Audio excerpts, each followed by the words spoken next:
먹어도 먹어도 끝이 없는 나라. 감당할 수 있겠니? Coming up on Arirang News. South Korea proceeds with suspending the licenses of trainee doctors who defied the government's return-to-work deadline.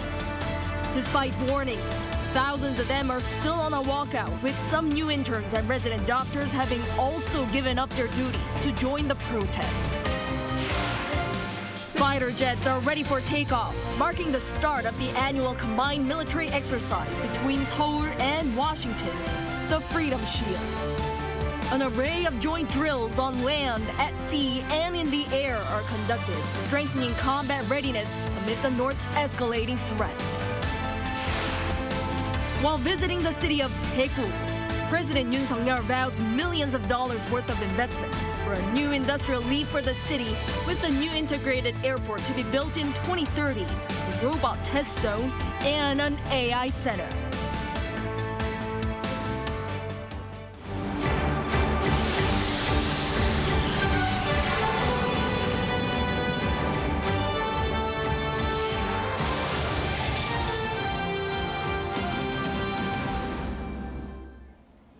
Good evening. It's 9 p.m. here in Seoul. Thank you for joining us on Arirang News.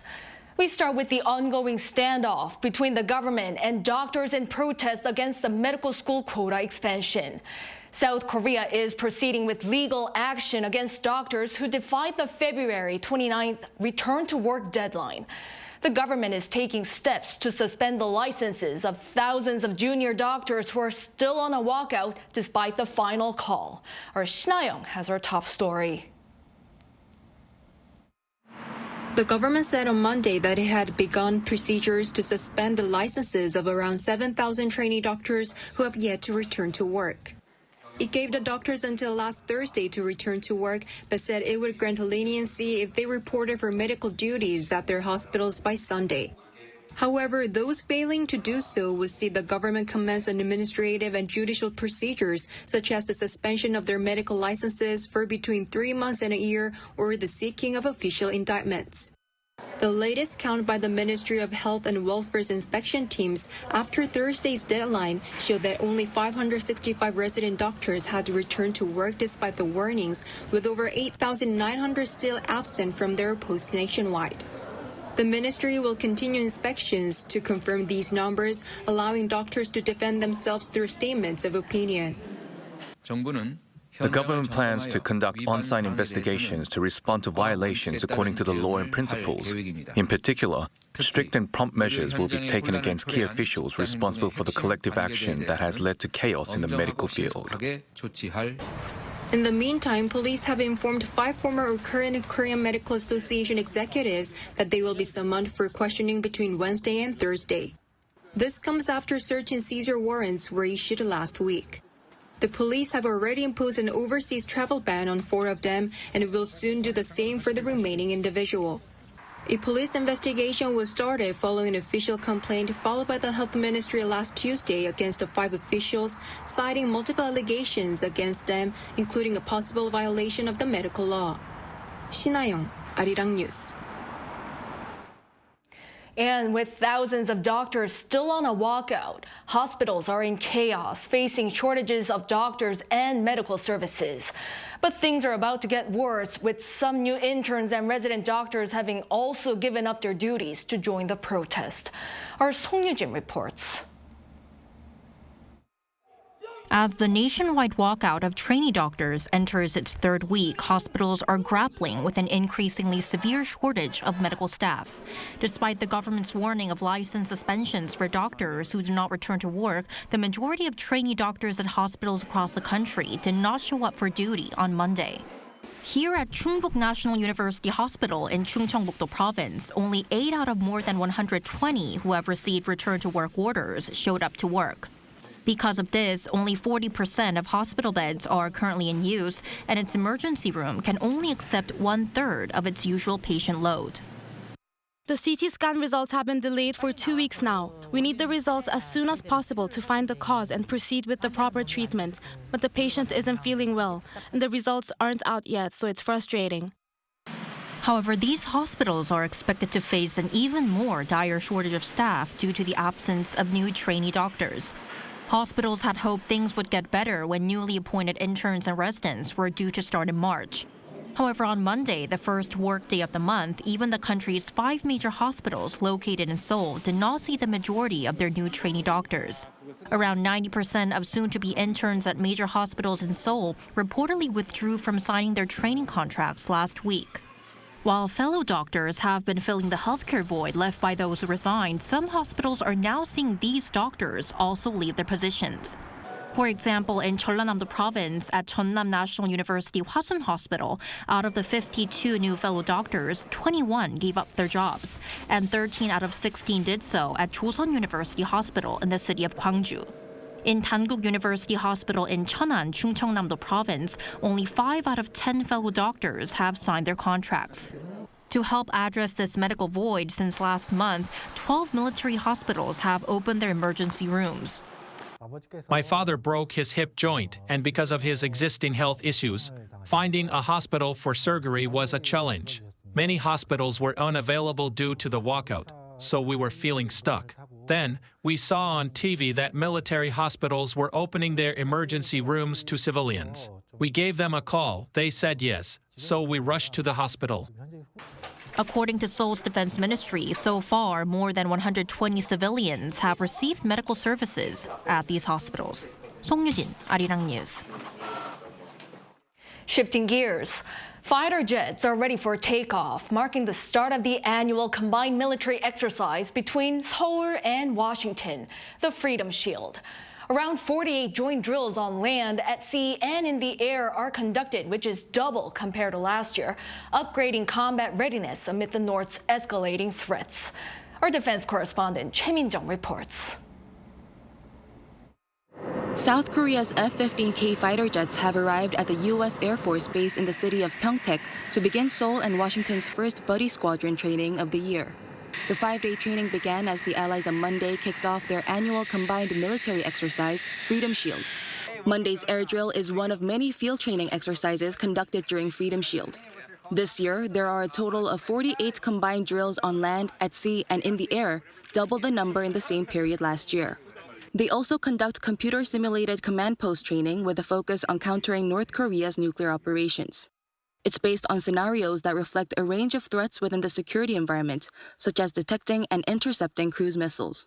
The navies from both countries got together in Busan on Monday to participate in the command post training, as did the Combined Air Component Command at the Korea Air and Space Operations Center at Osan Air Base. Meanwhile, South Korean reconnaissance aircraft RQ-4 Global Hawk and US RC-135V reconnaissance plane were reportedly spotted in apparent moves to monitor North Korea. Freedom Shield primarily aims to strengthen Seoul and Washington's combined readiness and defensive posture amid escalating North Korean threats, a move most likely to anger the North. The exercise will run until March 14th. Choi Min-jung, Arirang News. South Korea's first military spy satellite, launched last year, is set to undergo advanced operational testing of its ability to perform complex reconnaissance tasks following specific commands later this month. The Ministry of National Defense said on Monday that the satellite has been functioning normally in orbit since it was launched from the Vandenberg Space Force Base in California last December. Military sources have reportedly said the satellite recently transmitted images of Pyongyang, where the regime's leader Kim Jong-un's office and residences are located.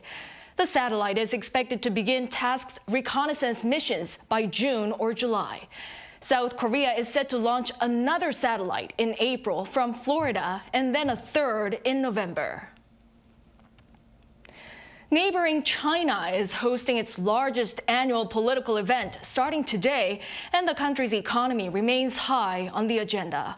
Lee Seung-jae has more.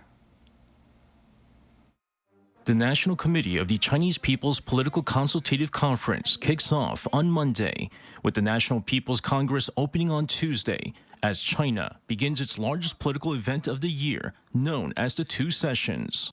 This also means that its Congress will begin to gauge the direction of state affairs under President Xi Jinping, who has entered the second year of his third term in office. At the center of attention at this year's two sessions will be China's economy and its economic growth target for this year. Amid concerns over deflation and the slumping real estate market, global investment institutions are predicting China's economic growth rate this year to be at the 4% range. However, looking ahead, Beijing has boasted a strong resilience, great potential, and ample vitality, with many predicting that China will propose a growth target of 5%. There will also be focus on who Beijing will name as their next top diplomat. According to analysts, the current head of the Chinese Communist Party's International Liaison Department, Liu Jinchao, is being considered as the person to replace Wang Yi as foreign minister. Pundits say with the U.S. presidential election coming up in November and no telling who will be sitting in the Oval Office, China is playing it cautious as Liu is considered to have a moderate view on the U.S. Attention will also be on what kind of message will be communicated on the Taiwan issue and whether this year's two sessions will allow for a tighter grip on power for President Xi. Lee Seung-jae, Arirang News. Over in the U.S., former UN Ambassador Nikki Haley secured her first victory over former President Donald Trump in Washington, D.C. in the Republican presidential primary on Sunday. Haley won almost 63% of the vote to Trump's 33%. This win makes Haley the first woman to win a Republican primary in U.S. history. It is seen as a largely symbolic win, however, as Trump has dominated every state primary or caucus so far in the Republican campaign and is likely to face Joe Biden in the November election. Trump is also expected to win more delegates this week on Super Tuesday, the biggest day of nominating contests.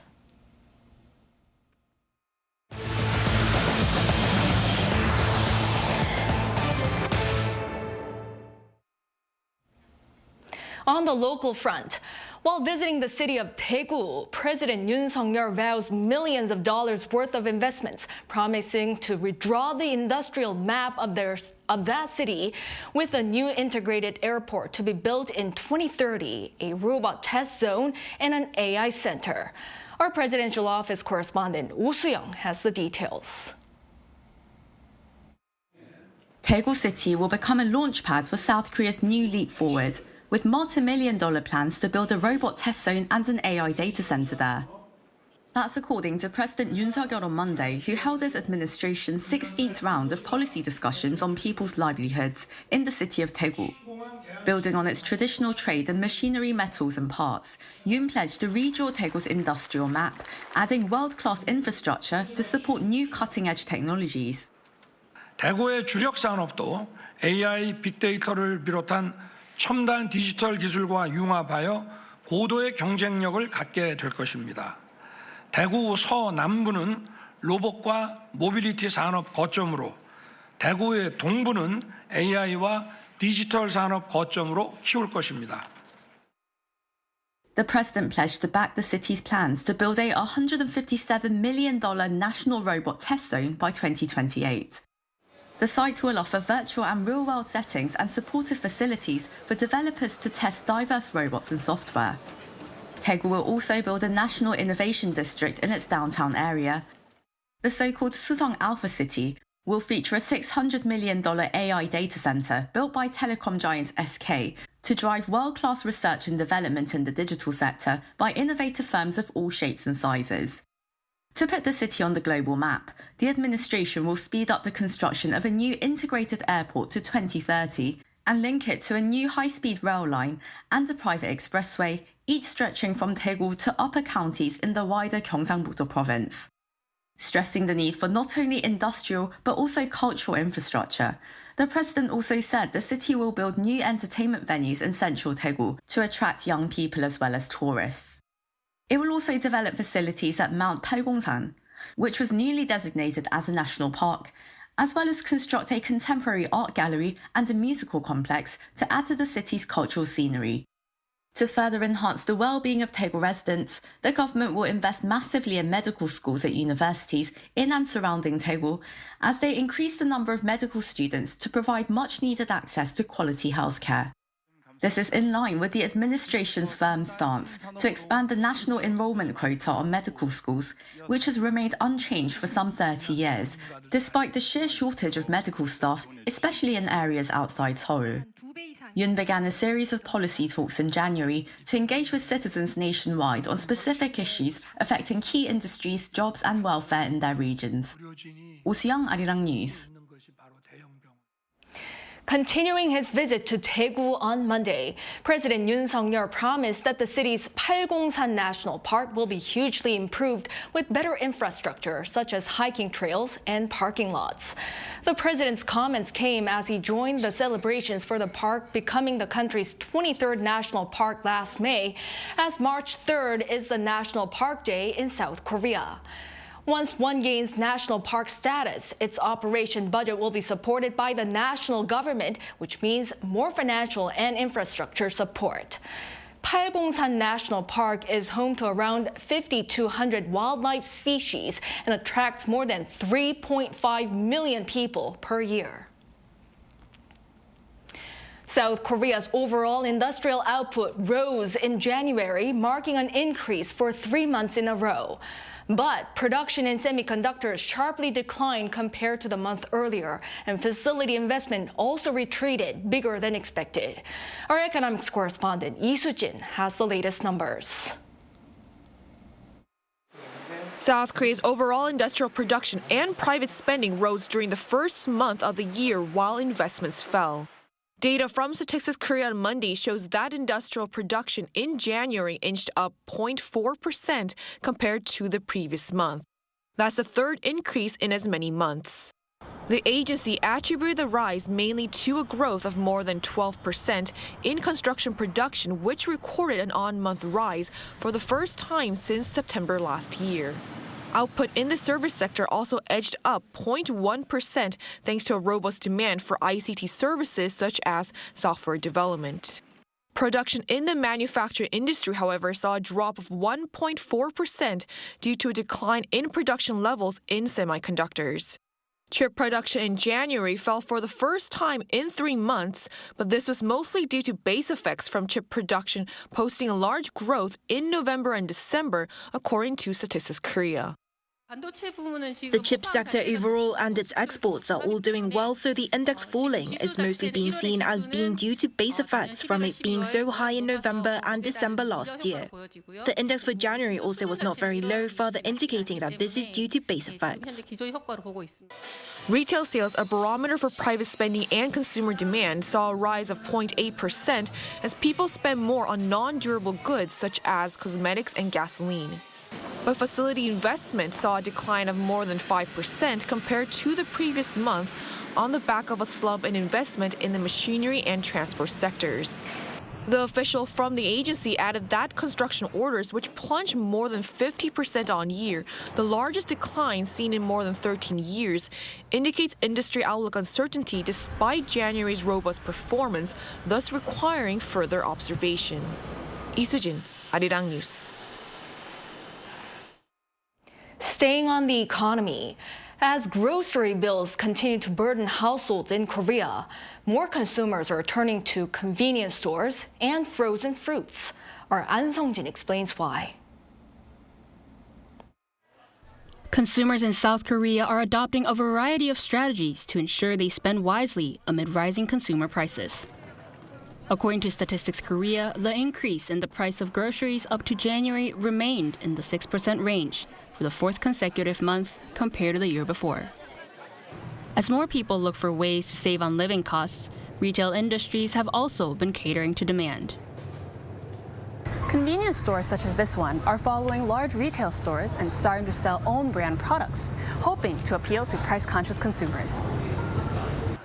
This convenience store saw its own brand products on top across multiple produce categories.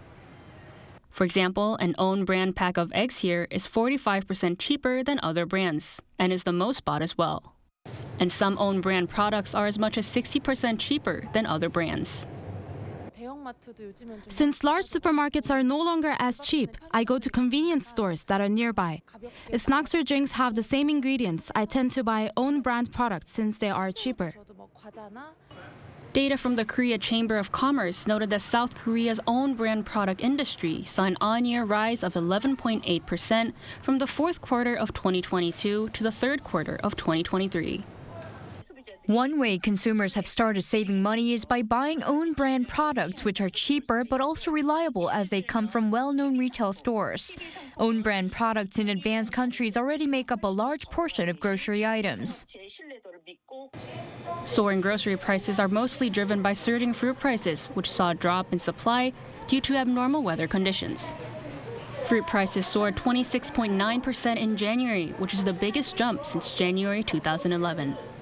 As a result, consumers are looking at other ways of getting fruit.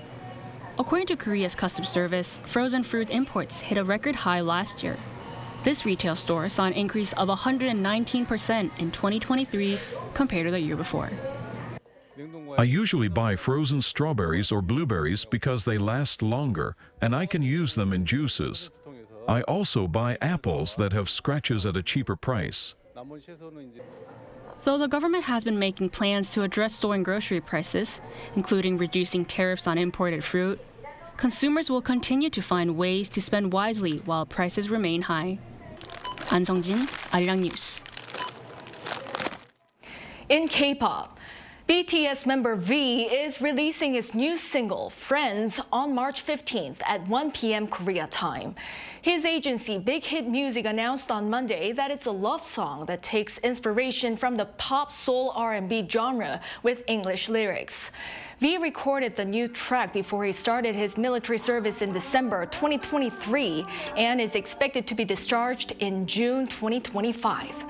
This upcoming release comes about 6 months after his solo debut with the album Layover last September.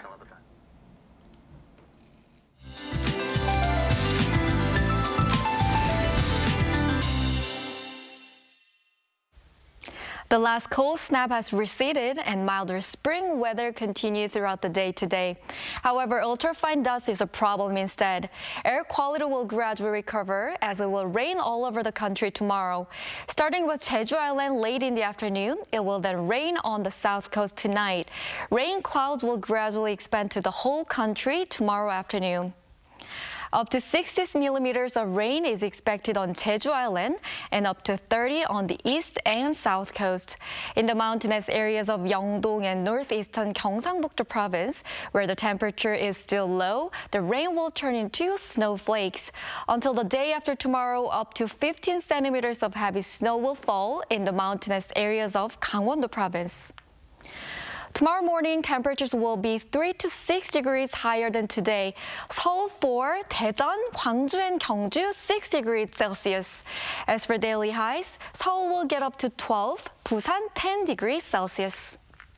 No severe cold will be seen for the rest of the week. That's all for Korea. Here are the weather conditions around the world.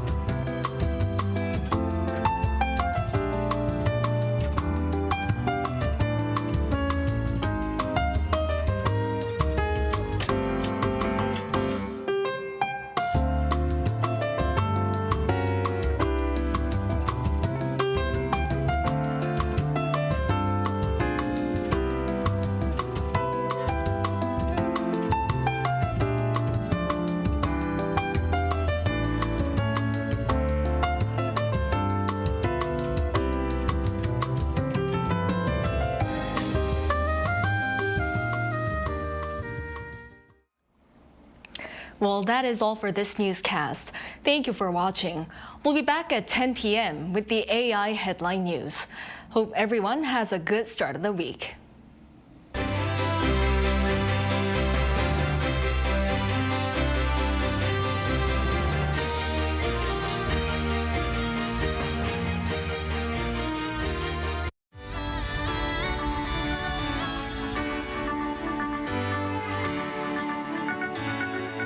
Completely new